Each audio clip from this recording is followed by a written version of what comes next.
একবার সেই দাদি বনের ধারে একটি পুরনো জাদুর আয়না খুঁজে পান। দাদি খুশি হয়ে আয়নাটি বাড়ির উঠোনে নিয়ে আসেন। তিনি আয়নার সামনে দাঁড়িয়ে বললেন, আমি আমার গ্রামের ক্ষুধার্ত শিশুদের পেট ভরে খাওয়াতে চাই।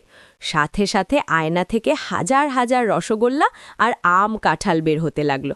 দাদি সেগুলো সব গ্রামের গরিব শিশুদের খাইয়ে দিলেন।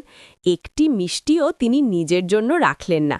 দাদির এই উদারতা দেখে জাদুর আয়নাটি খুশিতে ঝলমল করতে লাগল।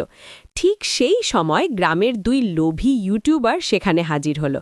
তারা দেখল এই আয়না তো রীতিমতো ভিউ আর টাকার খনি। তারা দাদিকে ধাক্কা দিয়ে সরিয়ে দিয়ে জাদুর আয়নাটি কেড়ে নিল এবং ক্যামেরা অন করে চিৎকার করে বলতে লাগলো, হ্যালো গাইজ, দেখুন জাদুর আয়না, এক্ষুনি সাবস্ক্রাইব করুন, না হলে আয়না কাজ করবে না। আয়নাটি এই জবরদস্তি দেখে রেগে লাল হয়ে গেল।